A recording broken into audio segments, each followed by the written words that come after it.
Good morning. We are extremely pleased that you are here. It is good to come together for the purpose of co-creating. Do you agree? Yes. You are knowing what you are wanting? Yes. And you are enjoying the fantastic contrast that prods you into that awareness?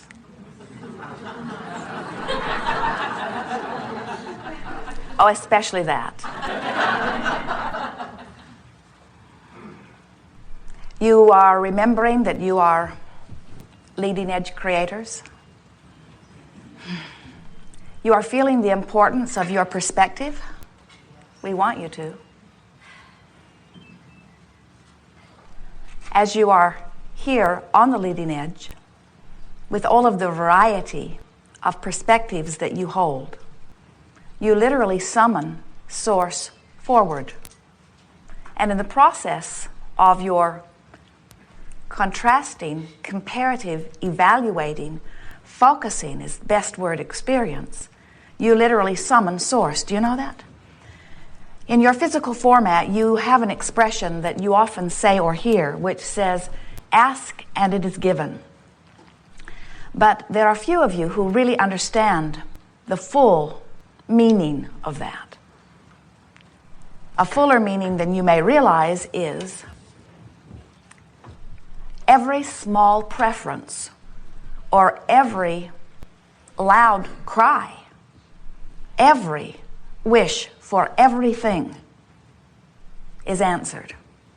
You can't even hint at a desire that all that is does not move circumstances and events in heaven and earth in order to accommodate you.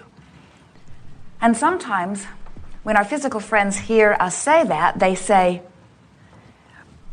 Abraham, what planet are you focused on? Because there are so many things that I've wanted, or those around me have wanted, that do not appear to be being answered.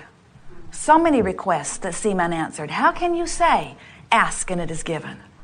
And we say, because when you ask, it is given. You may not be letting in what you're asking for, but it is being given. And then you say, that makes no sense to me. Why would I, of all people, who wants this more than life itself, not let in what I'm asking for? And we say, it is because this is a vibrational universe and you do not understand your own vibrational nature. If you have desires that are not being fulfilled, it can only be for one reason. You are not a vibrational match to your own desire. Well, that's easier to understand, isn't it? Because when you are standing in the pain of sickness, or in the discomfort of not enough money, or in the heartbreak of a failed relationship, you cannot possibly be a vibrational match to what you're asking for. When you want more money, you can't be in fear of debt or not enough money. When you want wellness, you cannot be embroiled in the vibration and the trauma of an illness.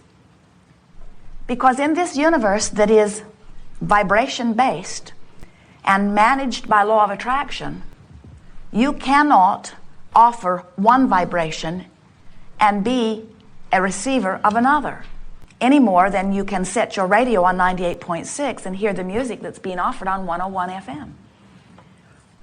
Vibrations must match up. So how do you, in your physical format, go about matching up vibrations? How do you know what your vibrational content is? You can feel it. When you are in alignment with your source energy, you feel what you would call positive emotion. Feels like joy, feels like appreciation, feels like passion, feels like eager romping through life experience. Watch the little ones, they still remember. When you feel fear or anger or frustration or blame or guilt or any of those emotions that you describe as negative emotions, that is your indicator that you're not matching up, not right now. It doesn't mean you're failing. It doesn't mean you are inappropriate. It doesn't mean you're wrong. It means you're not a vibrational match to what you're asking for. So how does this happen? How does it happen that people, person, you, could be a mismatch to wellness. Well, you could be talking about illness. You could be gathering statistics about it. You could be focusing on those who are sick. You could be looking at your own physical condition. So how do you go about offering a vibration that matches what you want?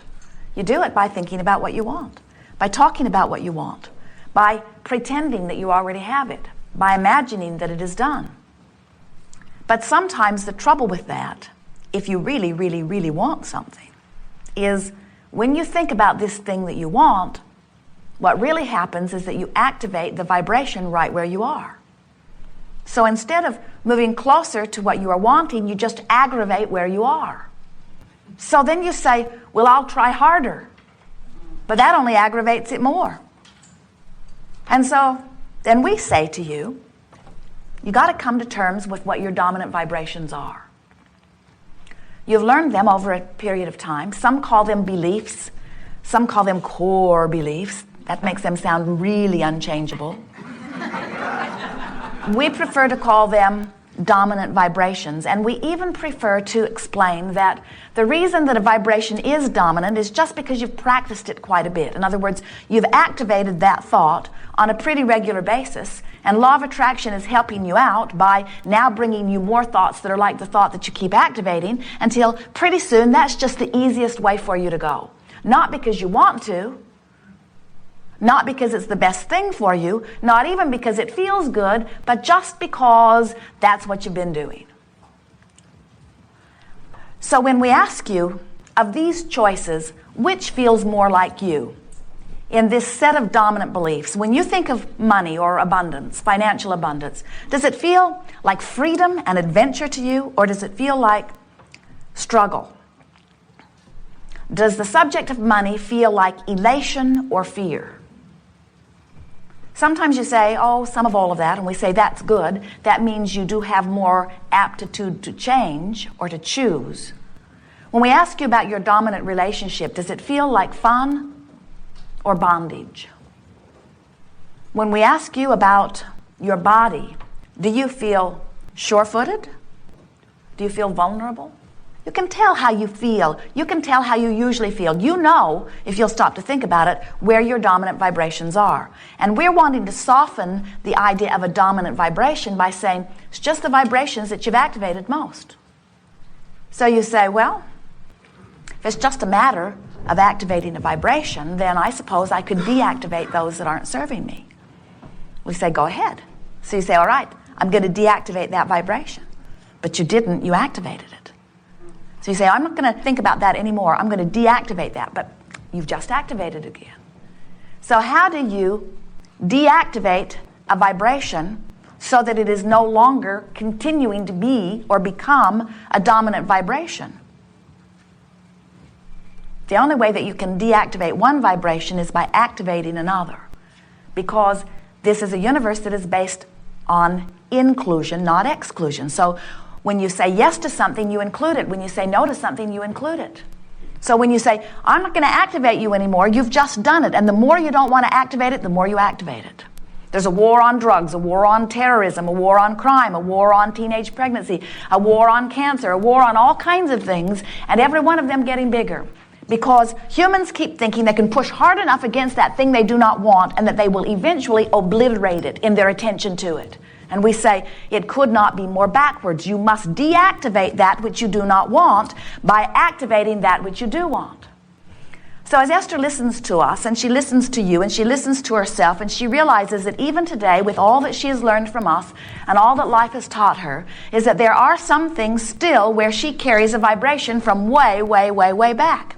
And every now and again, something happens that causes it to come alive again, to reactivate within her. So one day she got all huffed up and she's pounding on whatever she was standing next to, and she said, I can damn well choose what is my dominant vibration. I can choose. And we said we had hoped you would feel more positive about it.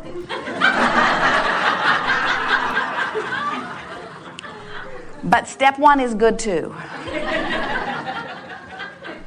Because you do have to reach this place where you decide you're going to choose. And when you decide you're going to choose, what that means is you're going to start directing your thought. You are going to start setting vibrations in motion. You're going to deliberately choose the sequence of thoughts until law of attraction can get hold of it and help you along. And before you know it, you are offering vibrations deliberately rather than by default. And when you begin to offer your vibration deliberately, then you can proudly proclaim, and you will feel it from the very fiber of your being, that you are a deliberate creator. It turns out that what deliberate creating really is allowing the well-being that is natural to you. But it's not the easiest thing in the world to allow the well-being that is natural to you when you're already standing in the middle of something that you don't want, because almost all of you give most of your vibrational offering in response to something that you're observing. So if you're standing in the middle of something that pleases you, then you're offering a vibration that matches it and you're attracting more like it. But if you're standing in the middle of something that doesn't please you, then you're offering a vibration that matches it and you're attracting more like it. What we notice as we watch so many of you is that you are living very good lives. The basis of your expectation is really in a very good place. Look at how you live. There is so much more that is working in the way you want it to than is not. But as you are here in this leading edge forum, really wanting to be the creator of your own experience, we are here to help you fine-tune. Because from our perspective, there is no reason ever that you should live anything other than that which you are choosing to live. We just want you to know what you are choosing and how you are choosing it. We want you to know that everything that is manifesting in your experience, every emotion that you feel, you are choosing. Sometimes it doesn't feel like it, you say, and we say, well, that is only because you are not choosing enough on purpose to recognize when you're not choosing on purpose. In other words, if you are just giving your attention to whatever is out there, there's a lot of things out there. There are pleasing things and not pleasing things. So in order to help you sort of sort that out, we have some questions for you. And we would like you to choose. You can speak out loud if you want to. It doesn't matter if you do. We would like you to choose of these two choices, which feels more like you. Do you choose truth or not truth? Do you choose feeling good or feeling bad? Do you choose truth or feeling good? We hear your words. We read your vibration. It's a mind twister, isn't it? Because you never really thought about it in that way. You've been trained to tell the truth. And you want to feel good. But when it comes right down to it, and your choice is to tell it like it is, or to tell it in a way that would feel better, almost without exception, you feel mandated to tell it like it is. And what we're wanting to help you to realize is that if you keep looking at what is and offering a vibration in response to what is, nothing can change for you because the universe is responding to your vibration. So if you observe and then vibrate and then receive in response to your vibration, you do not have control. You have to offer a vibration because you choose to offer a vibration, not because there is some fact or evidence. And the thing that we really want you to hear, this is the part that is most interesting to us as we observe you. We know that every single fact or every single truth or every single evidence or manifestation that every single one of you is living is as a result of your attention to the subject. So there is no reality that is separated from your attention to it. So why do you let someone's attention to something that you don't want, which created some reality that you don't want, that became some truth that has nothing to do with you, why do you let that then be the thing that you think you should give your attention to? That's like saying, I should think the thought that I don't want to think, that makes me feel the way I don't want to feel, that will give me the manifestation that I don't want to manifest because somebody else did. And we say, what has that got to do with you? And you say, well, it's true. And we say, there are a lot of things that are true that you do want, and there are a lot of things that are true that you don't want. Don't you think it's time you began to choose which of those you offer a vibration about? We do. We know it is what you intended as you came forth into this physical body. You did not say, I will go forth and give my attention to any old thing, achieve vibrational harmony with all kinds of things wanted and not wanted, and then I will live the struggle of human life. And the better I do in the struggle, the greater reward will be.